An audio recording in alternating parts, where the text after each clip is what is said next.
আসসালামু আলাইকুম। কি অবস্থা সবার? আশা করি সকলে ভালো আছেন। তো আমার অবস্থা দেখেই তো বুঝতে পারতেছেন যে আজকে কি পরিমাণ গরম পড়েছে। তো আজকে সকাল থেকেই গরমের তাপমাত্রা অনেক বেড়ে গেছে, কারণ আজকে রোতবা পড়েছে, সম্ভবত 4টা পর্যন্ত থাকবে। তো রোতবা তো আসলে জানেনই যে রোতবা কী। রোতবা হচ্ছে আপনি বাংলাদেশের শীতের সময় যেমন কুয়াশা পড়ে, এদেশে গরম ঠিক ওরকম কুয়াশার মতোই আসে, যা আশেপাশে কিছুই দেখা যায় না।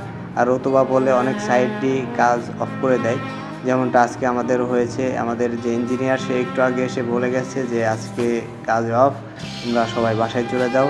এই জন্যই কাজ শুরু করেছিলাম, এই কাজটুকু শেষ করেই আমরা আজকে বাসায় চলে যাব। তো দেখতে পাচ্ছেন যে আমার কাকা আসলে অনেকটাই ঘেমে গেছে। তো এটা হচ্ছে আমাদের কাজের সাইডে, আমরা সবাই মিলে আসলে চা বানায় খাই। আমাদের গ্যাসের চুলা সব কিছুই আছে। তো ভাবলাম যে আজকে তাড়াতাড়ি বাসায় যেতেছি, তো চা তো এক কাপ খাইতেই হয়, এই জন্যই চা বানাইতেছিলাম। আমার সাথে সবাই একটু আগেই খাইছে, আমি তখন কাজ করতেছিলাম।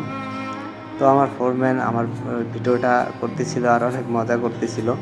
তো যাই হোক, সৌদি আরবে যে যেখানেই থাকেন সবাই সবার জন্য দোয়া করবেন, যাতে এই গরমে সবাই সুস্থতার সাথে কাজ করতে পারি, কারণ অনেকেই অনেক রকমের অ্যাক্সিডেন্টের সম্মুখীন হন। আর এটা হচ্ছে আমাদের পাকিস্তানি এক ভাই। তো উনি বলতেছিল যে বাংলাদেশের মানুষগুলো অনেক ভালো। তো সেও আমার সাথে চাই খাচ্ছে, সে বাংলাদেশের মানুষদেরকে অনেক ভালো বলে আর আমাদের সাথেই থাকে, অনেক মজার মানুষ। আর এটা হচ্ছে আমার ফোরম্যান, উনি একটু আগে আমাকে দেখায় দেখায় চা খাইছে, এই জন্যই ওনাকে দেখায় দেখায় চা খাইতেছিলাম। তো এটা হচ্ছে আমার মামা।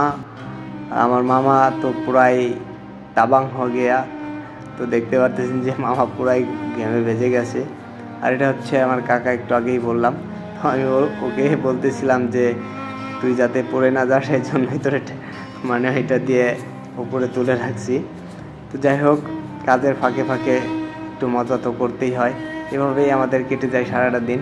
আমার ওস্তাদ ফোনে ভিডিও দেখতেছিল, একটা শিশু ও চানাচুর খাইতে গিয়ে আর কি মারা গেছে, এটা অনেক কষ্টদায়ক। আর এটা হচ্ছে আমাদের কাজের সাইট। আর এখানে দেখতে পারতেছেন যে ঢালাই হবে, এজন্য ডলন দিয়ে আসলে ডোল দিছে, আর অর্ধেক অলরেডি ঢালাই হয়ে গেছে।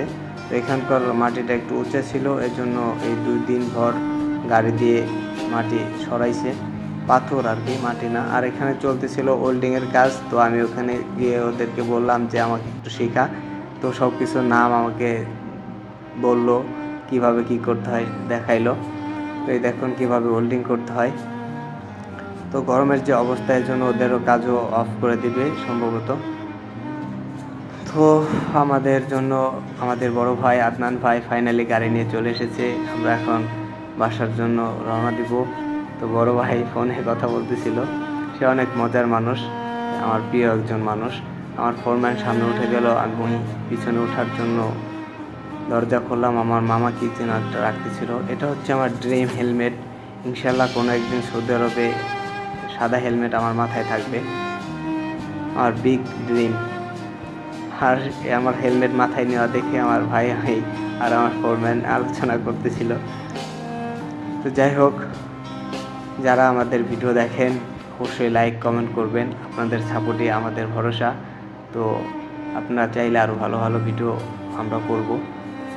দেখতে পারতেছেন যে বাইরে অন্ধকার হয়ে গেছে, আমার ফোনটা আসলে দামি না, এই জন্য আসলে রতুবা আমার ক্যামেরায় ধরে নেই। তো এখন আমরা চলে আসলাম একটা বাকালায়। তো আদনান ভাইকে বলতেছিলাম ভাই অনেক গরম পড়েছে, ঠান্ডা খাওয়ান। তো দেখি ভাই ভিতরে গিয়ে আমাদের জন্য কি কিনে। তো আমিও যাব ভিতরে। তো ফাইনালি আমরা বাকালার ভিতরে চলে আসলাম। তো দেখুন আমার ভাই আমাদের জন্য কত কিছু কিনেছে, একটা দুধ, 7 আপ। তো এগুলাই অনেক রিকোয়েস্ট করছিলাম, এর জন্য ভাই আমাদের জন্য কিনেছে। বড় ভাই ছোটো ভাইয়ের আবদার ফেলতে পারে নাই। তো দেখুন মজা করতেছিল। তো আমি তো আসলে আরবি জানি না, ভাই সৌদি যে বাকালা দোকানদার তার সাথে আরবিতে কথা বলতেছিল। তারা কি কথা বলতেছিল আমি আসলে কিছুই বুঝি না, কারণ আমি অল্প কিছুদিন হয়েছে সৌদি আরবে এসেছি। তো এখন আমার ভাই ফোন থেকে পেমেন্ট করবে তাই দেখাচ্ছে। আর সৌদির যে বাকালা যে দোকানদার সে অনেক ভালো মনের মানুষ, অনেক হাসি খুশি মানুষ, সচরাচর তার মুখে হাসিই থাকে। দেখুন কত টাকা ভাই বাঁশ খেয়ে গেল আমাদের জন্য। এ হচ্ছে বাকালা, এখানে সবই পাওয়া যায়।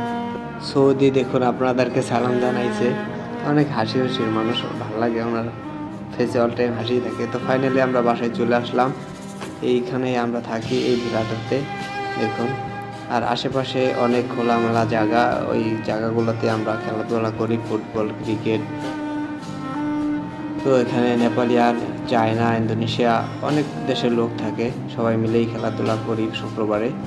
ভালো থাকবেন, ধন্যবাদ সবাইকে।